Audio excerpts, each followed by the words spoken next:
Hi, glad you could join me again. Gary Zacharias with the Apologist Bookshelf, another podcast. I'm taking a second look at a book called Am I Just My Brain by Sharon Dirckx, Dirckx. And I want to look at a chapter which is a really important chapter. Well, the whole book is important because we're hearing more and more people challenging the Christian view that we have a mind as well as a brain, that today it's all about naturalism, materialism, that all we are is just flesh and bone, and our brain is it, and free will is an illusion, and all sorts of things. So let's look at this chapter. Is free will an illusion? And she says, we make decisions all the time. What to eat for breakfast, or what classes to take, where to live, and on and on. And so sometimes we get it right and reap some rewards. Well, yeah, but sometimes we make wrong decisions. We pay for it. But she says either way, the decision appears real and meaningful to us.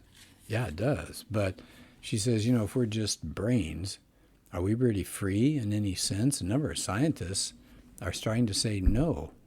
And we think we're making free choices, but the argument today is that free will is just an illusion. We're just doing what our brains tell us.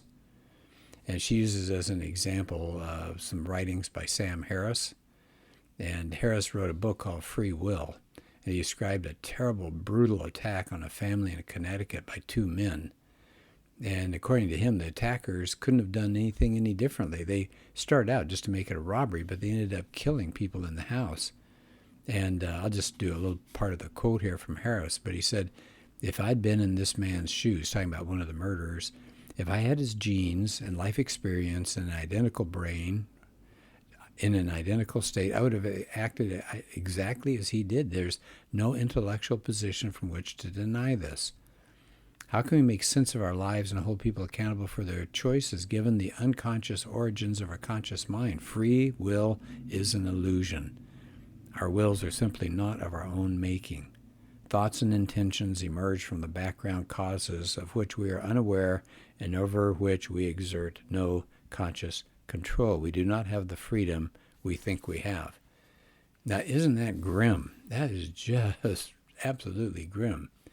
And she makes an interesting point, a little bit of irony here, because if you think about it, that's a self-refuting point that Harris just made. She says, that's disturbing to hear a respected scientist make a dogmatic statement that implies we can't ascribe any meaning to what he's writing.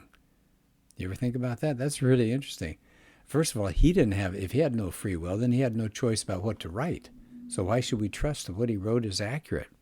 He had to write that. So why is he getting paid for it? He should just say, no, you keep the money. I had to do this. And he said we shouldn't ascribe any meaning to what he was writing. We wouldn't know either. So we can't reason, we can't argue, we can't change minds. Okay, anyway, that's me taking off on an angle here. So she says, let's take a look. There are three ways that people are dealing with this idea of free will and all. First one she calls hard determinism. Second one is called compatibilism, or soft determinism, and then libertarianism. So here are three possibilities that philosophers have talked about. So hard determinism, that's the belief that prior causes guarantee a particular outcome. Okay, so prior causes guarantee human decisions. So a determinist, a hard determinist, says the human brain and the choices are entirely determined by prior causes. It's like a machine. The brain is just a machine. It's just operating according to fixed processes. So no free will.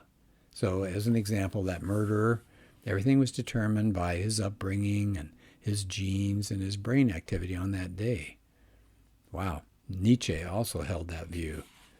So she says, is Harris correct? This is the only intellectually credible position? No. She said there are libertarians and compatibilists.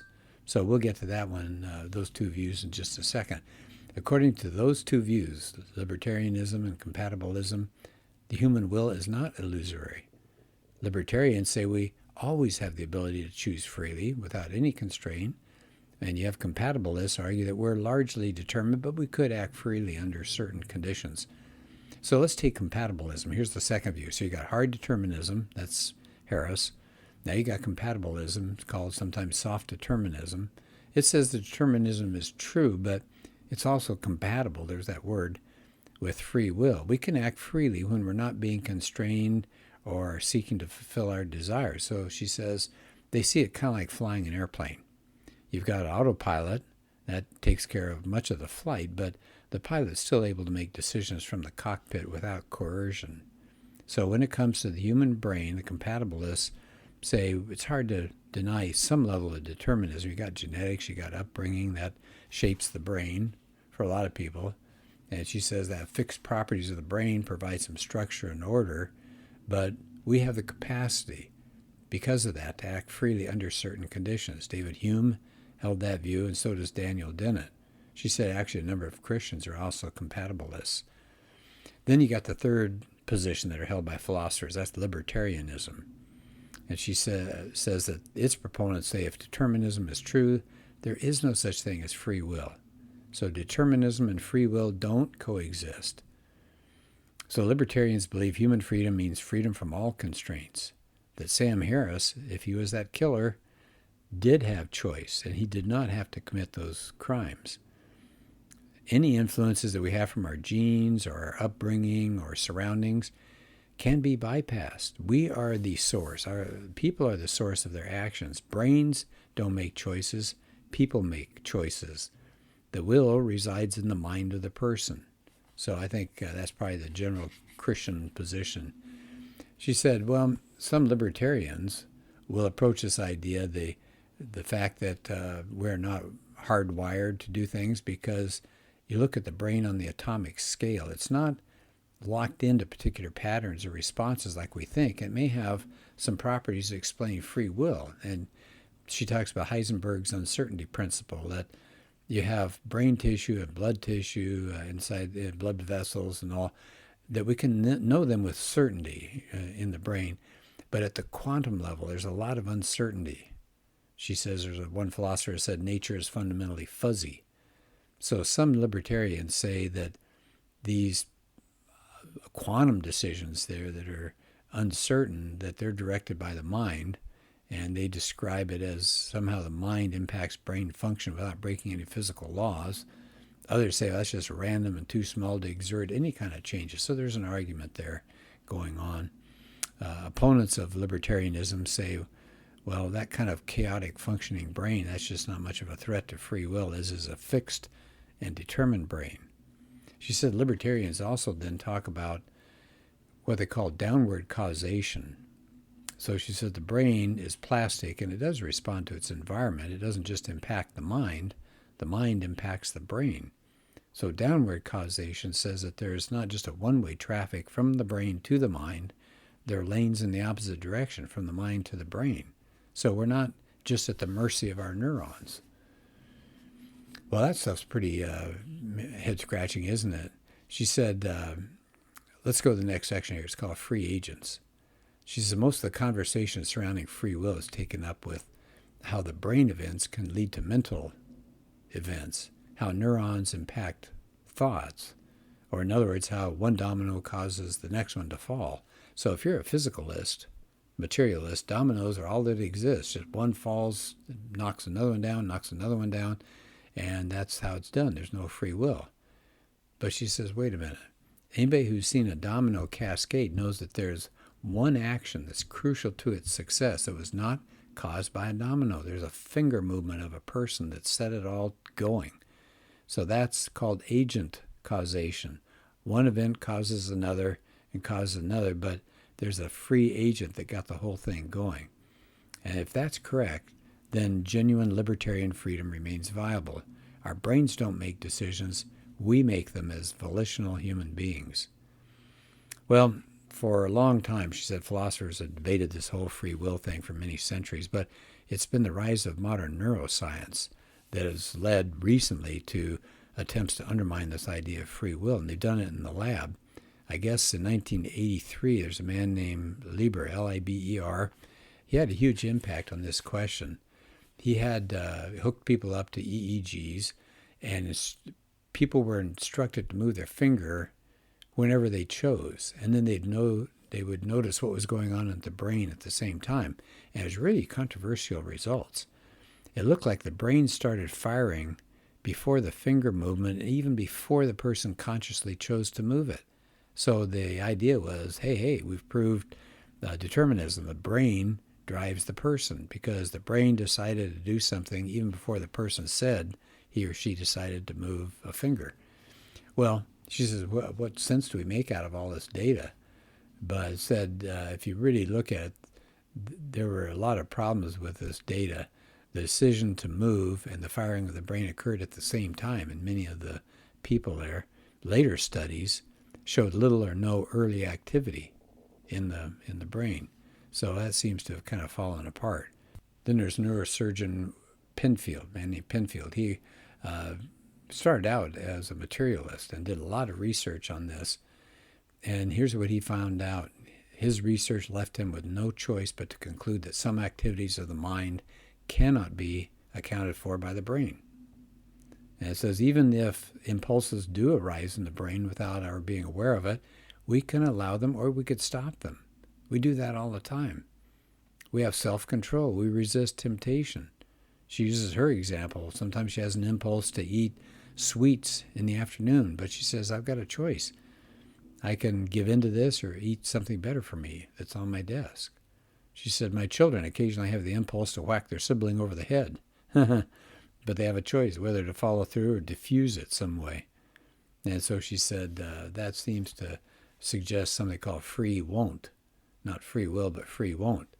And she says, one philosopher, Michael Shermer, says, free won't is veto power over innumerable neural impulses tempting us to act in one way, such that our decision to act in another way is a real choice. And it says even Lieber, the guy that had that original study, that experiment, he said he does actually, in fact, believe in free will precisely because of free won't. So she said, this is a quote from him, the role of conscious free will would be not to initiate a voluntary act, but to control whether the act takes place. So, last part of the chapter. Let me see if I'm getting toward the end here. Yeah, so last part of the chapter, she says, is hard determinism coherent? And she's going to ask 3 questions.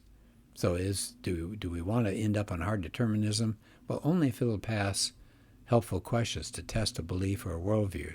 Here's the first one. Is it internally coherent?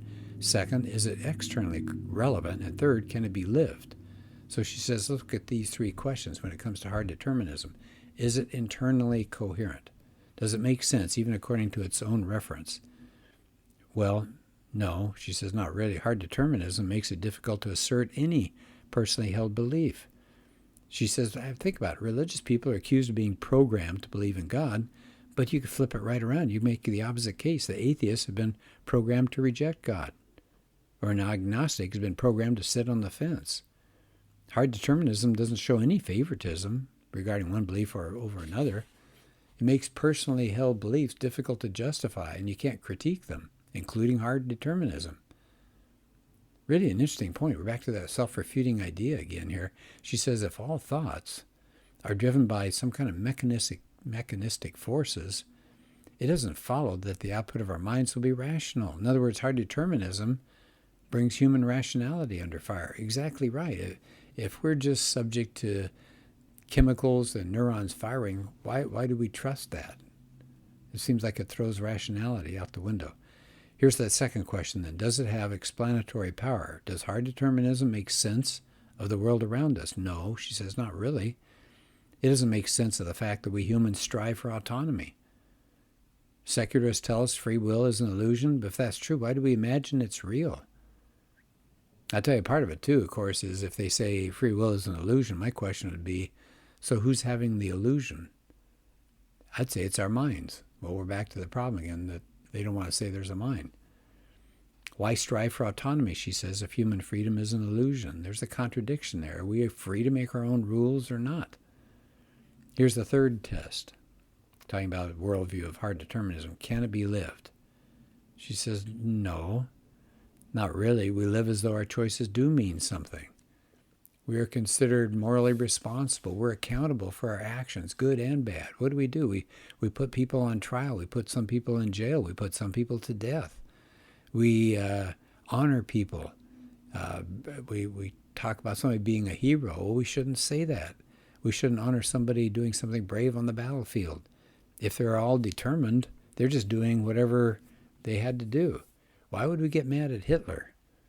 Why would we praise Mother Teresa?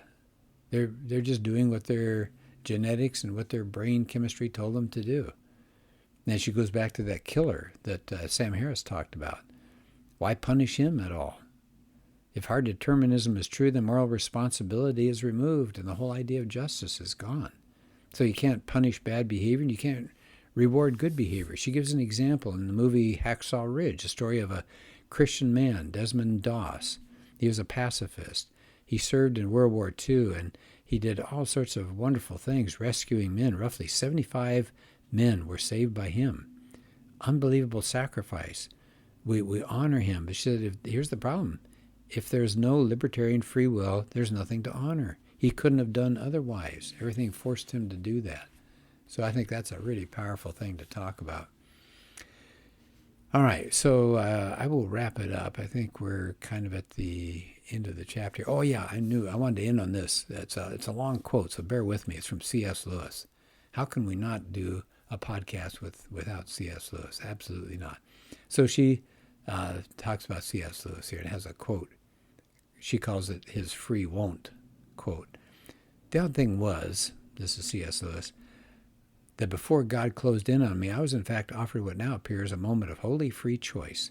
In a sense, I was going up Headington Hill on the top of a bus, without words, and I think almost without images. The fact about myself was somehow presented to me. I became aware that I was holding something at bay, or shutting something out. I felt myself being there and then given a free choice. I could open the door or keep it shut. The choice appeared to be momentous, but it was also strangely unemotional. I was moved by no desires or fears. In a sense, I was not moved by anything. I chose to open, to unbuckle, to loosen the rein. I say I chose, yet it did not really seem possible to do the opposite. On the other hand, I was aware of no motives. You could argue that I was not a free agent, but I'm more inclined to think that this came nearer to being a perfectly free act than most that I have ever done. So free will enables us to have a relationship with God. God wants us to come to him out of free will, not as a puppet. That's me talking. All right, well, so the book, again, is called Am I Just My Brain? Good things to think about. Very apropos these days. People are challenging the idea of free will, for example. Okay, thanks for being with me, and we'll do another podcast soon.